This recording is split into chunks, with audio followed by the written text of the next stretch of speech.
whatever, and then we've been pipped right at the end, either Yeah, for an equaliser or a winning goal by the opposition. You yeah, leave the ground, and it sort of really kind of affects your weekend. I mean, it does. I mean, if you're not a football fan, perhaps someone wouldn't understand that feeling, but if you like your club and you're passionate about it, you walk away after that. But really, to be 2-0 up in the 87th minute, the kind of opposite to that, going back a few years, 4 or 5 years ago, yeah, Palace we were losing 3-0 at home to Liverpool.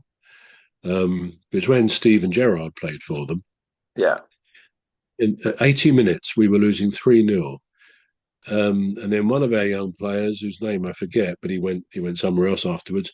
But he then got 2 goals in 5 minutes, the striker, and so 3-2 with 4 or 5 minutes to go, and almost at the death we got an equaliser. So it was 3-3, and at the end, I mean, it was very close to the end of that season, and it kind of effectively robbed Liverpool of the chance of the title. Yeah. Um, and I remember Gerrard and their other players, when the whistle went at the end, they sort of sunk to their knees in despair because there's only 1 or 2 games to go after that. And they didn't win the league that season. I think they did the following one Yeah. during the COVID stuff. And that was an elation to come away when you're 3-0 down with 10 minutes to go. And then you actually come away with a point against one of the top teams. It's an elating feeling. It So, but the is. other side of that, like on Saturday for Everton, they would have been. Well, I know because you see comments on their fans forum. They were just angry, heartbroken. I mean, it sounds a bit over the top if you're not a football fan, but they were shattered. And I don't know, but I wonder if that will go against Dyche, whether some would be calling for him to go. I mean, in a sense, you can't blame him, and I know they've not got the money to spend on new players. He's made that quite clear.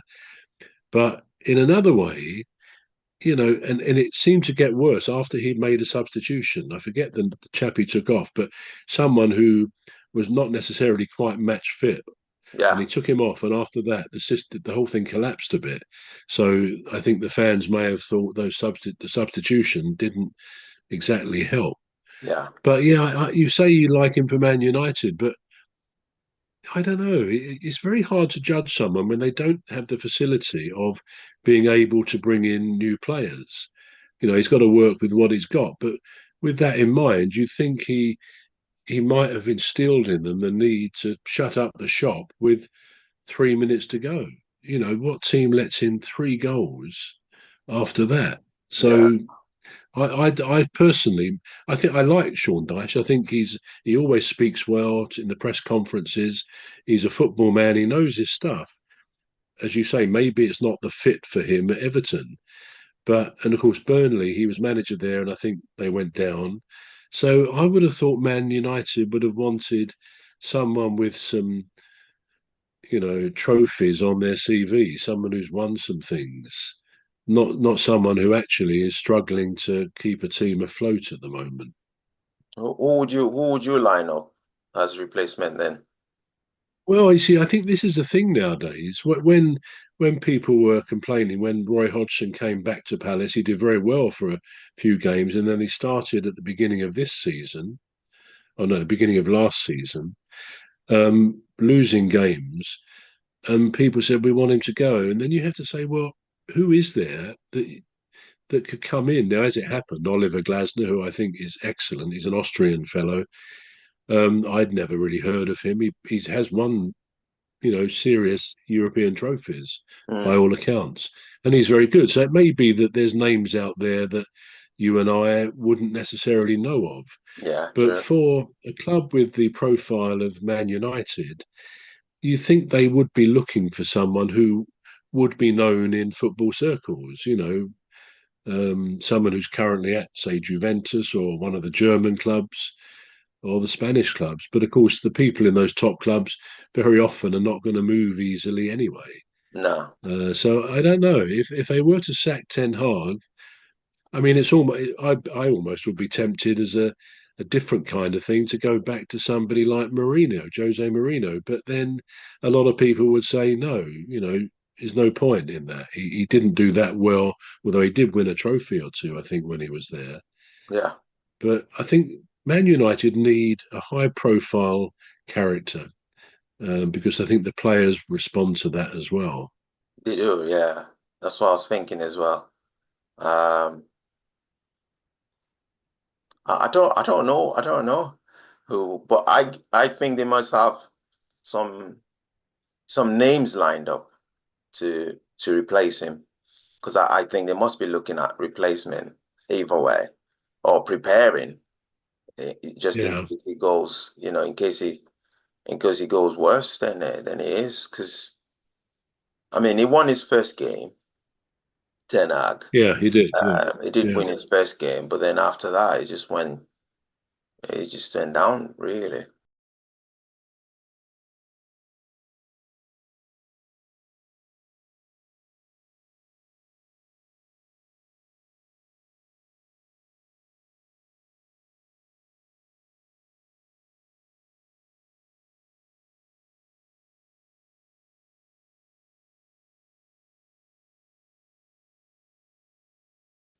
I mean, he won his first game, Ten Hag. Yeah, he did. Yeah, He did yeah. win his first game, but then after that, it just went down really.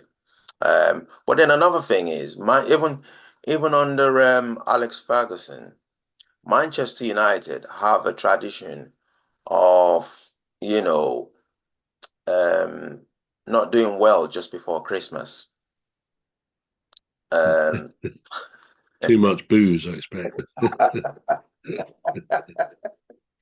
I didn't know there was that tradition, though. I'm not aware of yeah, that yeah, even before under Christmas. yeah. So they were always not doing well just before Christmas, Mm, and then after Christmas they just pick up. But I don't think he's gonna have that luxury, Ten Hag, of being allowed to, I mean, with a big manager, one that has actually a proven record, they might, mm. they might allow that. But I'm starting to think he's worse than David Moyes. You know, it's I thought David Moyes was worse, but he's definitely not. It's just, I mean, he managed to, win the um The win a FA Cup.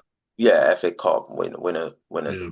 a trophy um last And that season. was against Man City, wasn't it? So that Yeah, was that was against Man that was a City, good but achievement. Yeah. then it just seemed to and there's a player that I don't particularly like. I don't like him before we bought him. I don't like him now that he's there. And it's Casemiro. I don't I don't like him. I mean, I do not like him as a person, but I just don't Mm. like his football, if you know what I mean. I don't like his football style. I don't think he's all that he's hyped up to be.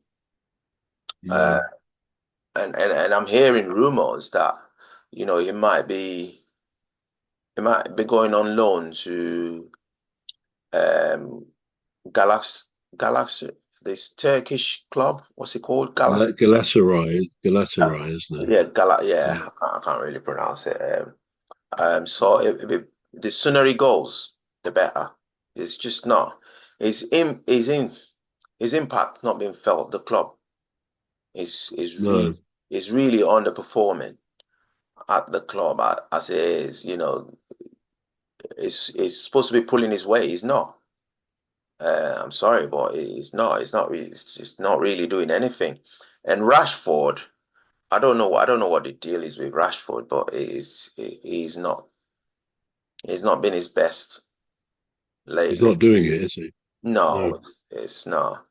I can't really see anyone that's really doing anything at Manchester United at the moment, and I that's think really, Bruno's doing quite well still, isn't he? yeah, Fernandez. He's a very good footballer, I think. yeah.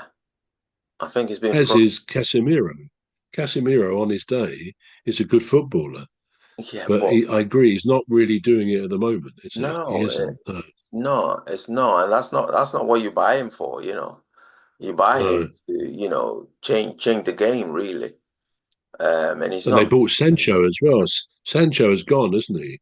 Yeah, Jaden Sancho. Jadon But I Sancho. thought for Man Uh, United, I thought he was rubbish. Given they paid a lot of money for him, I have an idea yeah. it was around 80 million. Did he But I go to never saw Chelsea? him Did he go to play a good Chelsea, game. I Jaden? think, yeah, I'm not sure, I'm not 100% sure. I think it is Chelsea, Yeah, but I think it he's is certainly Chelsea. come down to the south, yeah, Yeah, somewhere. yeah. I think he went to Chelsea. Um, Now another player that seemed to not Victor Osimhen. He had I think he has his shirt taken. He's at Napoli, and he had to move to the same that Turkish club, Galatasaray. So Yeah, so, yeah, yeah, he has to go there as well. Um, but I think it's a shame, really, because if Romelu Lukaku hadn't gone there, he'd mm, still have his position, wouldn't he? Um, you know, yeah, I yeah. think it's time for Lukaku to retire now. I think. I think it's got to that stage now where, he either goes to Saudi or he goes to America or just retires, and he'll be a good coach. But Yeah, he sad, probably will be. I mean, I don't know what he wants to do. He didn't want to stay with Chelsea, did he? When no, he he was back didn't. here, Yeah. I think he liked. Yeah, I read an article once he was interviewed in a year or two ago, where he loved being in Italy.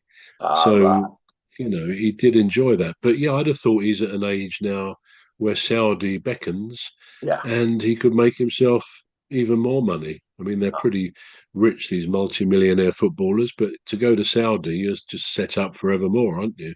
Yeah, absolutely. Right. So this is all we've got time for today. Trevor, do you want to do the Okay. conclusion? Yes, well, hopefully we've touched on one or two things you found of interest, and we'll be back next week, all being well, with our football referee podcast.